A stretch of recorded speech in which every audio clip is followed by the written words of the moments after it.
Hey, what's going on, ladies and gentlemen? AZD be here back at you with another video. Now, in this video, I want to talk about like making a financial decision and how some of us out here are making a wrong financial decision or poor financial decision.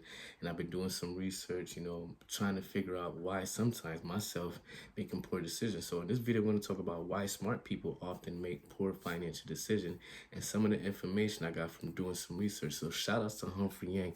Humphrey Yang, shout outs to you because I definitely appreciate this video because it brought a lot of things to my mind. So he said there's 3 common cognitive biases that we are acceptable to.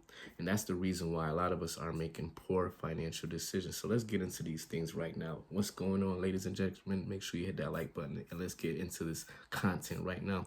So one of the main things he's saying is because of authority bias. Authority bias. And I thought about it and I'm like, okay, I see what you're saying. So you're basically saying authority bias is the tendency to be more influenced by the opinions of people who have a higher authority than us or a higher judgment, somebody of authority figure like a financial advisor or somebody who's maybe a financial influence or something like that.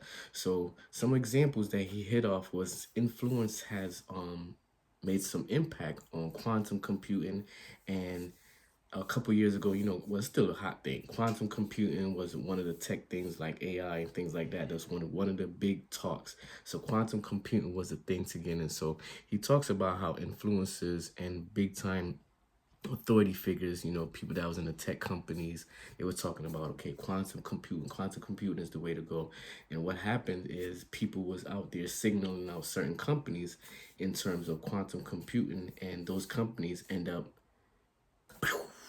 they stocks took off basically. So it wasn't like any meme stocks or anything like that. These are fully official, authorized companies involved into the quantum computing. So these quantum computing companies, they basically got the big up, they got, they're good companies. They're going to be the ones that's doing big things in the industry. And with that, they was able to have their skyrocket, well, their stocks end up taking off and their stocks end up going skyrocket. But then a few months later, another authority figure within the quantum leap, within the quantum computing, I said the quantum leap, within the quantum computing industry, end up saying like, hey, quantum computing, even though it's the hot things right now, it's not going to be the way it's supposed to be for another 5 to 10 years. So then a couple weeks, I think not even a couple weeks later, a couple days later, these stocks end up getting sold off. So you have people making money off of it. And at the same time, you have people even FOMO into it and basically losing. So that's how some ways people are making bad financial decisions is by going off authority biases, listening to, influencers, buying off of speculation of what the influencers are saying.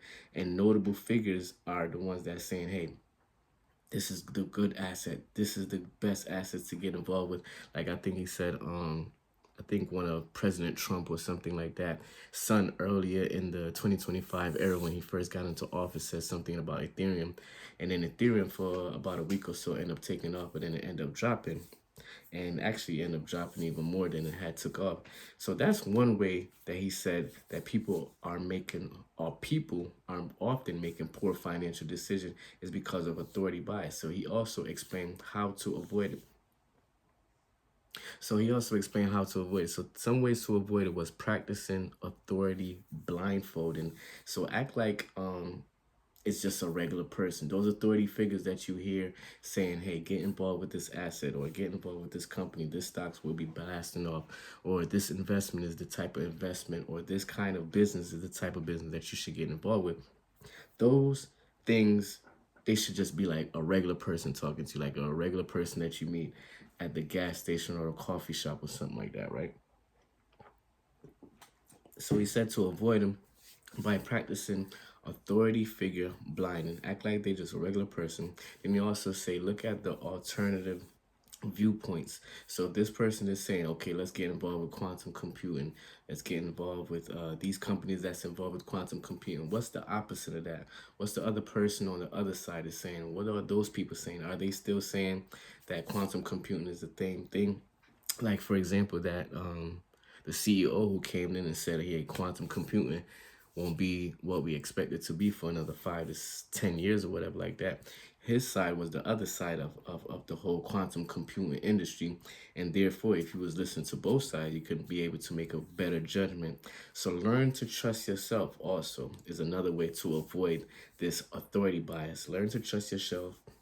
And definitely shout outs to Hump Day's newsletter for the work and the research that they put into this information right here. So another way of people often making poor financial decision is off of confirmation bias. Now, confirmation bias is a tendency to search for or interpret the favorite things that recall info a way that you like it. Like suppose like you supported it, right? Like prior beliefs or values or anything that's resonating with you and your beliefs and your morals. So that's a way of confirmation bias because it's something that you kind of liking already. If you have an Apple and a Mac, if you have an Apple phone, an iPhone, and a Mac computer and an iPad or something like that, you're most acceptable to, saying, hey, I think Apple is a great stock. So you probably put all your money, all your investments into Apple computer when you should be diversing instead of, just putting all into one basket. So before existing beliefs like stocks trading certain stocks, it's like it's reinforcing it. So confirmation bias is like reinforcing whatever you already believe in. So I already believe that, Apple stocks are one of the greatest stocks to get involved with. So even though you see that dropping, well, it's a good thing to buy if the prices drop. But I'm saying, like, even though you're seeing that the company, for example, is not doing well at that time, but you're a big Apple fan, your confirmation existing believes that Apple is going to end up being one of the biggest stocks anyways, right? So you gear more towards that. So that's confirmation bias. And how to avoid it is to ask yourself why 5 times. So why is Apple a great company, and why is it should be a company that I invest in? So you're gonna go through 5 different things in order to make sure that confirmation bias is not taking over your decision. Then you're gonna go into journaling the decision. So you say, hey, I bought some stocks on such and such day. You're gonna journal the decision, trace the decision back a couple weeks later, few weeks later, maybe a month, to see how that journaling, what you said, is actually working out. So maybe you bought it at a lower price and you're actually seeing that it's increasing in price. So yeah, it's a good thing. Or maybe it's not increasing in price. So you say, okay, well, maybe it was a bad decision. So you want to journal your decision in order to avoid the confirmation bias. Now, another one is overconfidence bias. Overconfidence bias is a tendency to overestimate our knowledge and our ability in certain things, right? Our knowledge and our ability in certain area. So we tendency to overthink it and our ability. So brain think that you are good, it's a certain way. We're ignoring the risk of what's going on. And at the same time, we're doing under diversification. You're more bullish to a company instead of diversifying with another company. Like, so if you involved with AI stocks, you don't want to have all your money into one AI stock because you're ignoring the risk, or you're ignoring the risk that that AI stock can drop.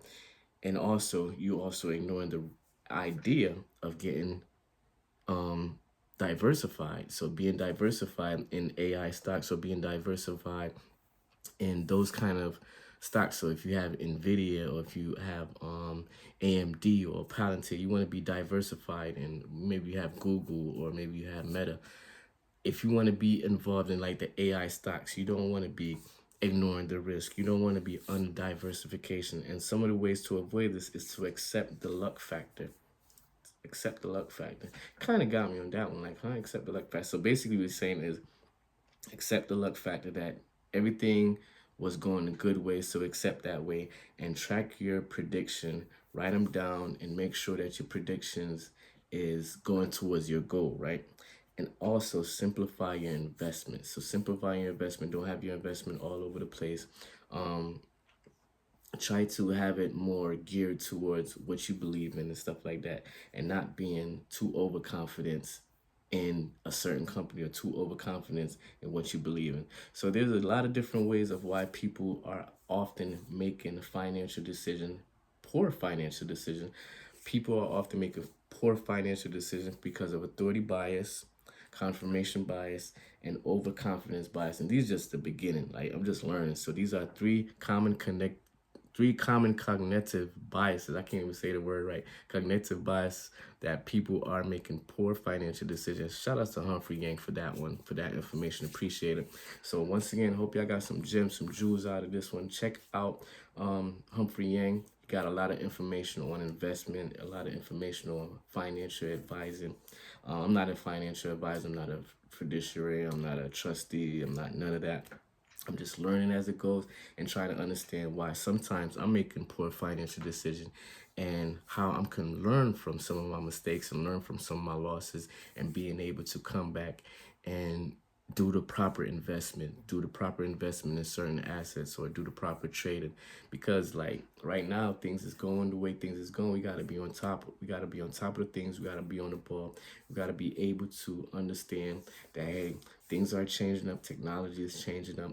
We got AI, we got all type of different things. So we have to be on top of our investment. We have to be top of our financial decision. And I'm learning from this because I haven't learned a lot about personal finance, and I haven't learned a lot about financial literacy. So these are the things that I'm trying to change in my life. You have to unlearn to relearn. So these got to start from somewhere. So these are some of the places to start from. Shout outs to Humphrey Yang and the Hump Days newsletter. Go ahead and link them up and try to get a copy of that. Maybe it can help change your financial decisions to a better financial decision and don't often make poor financial decisions. So once again, it's ANZD. I'm on a journey to make proper financial decisions. Come along with me.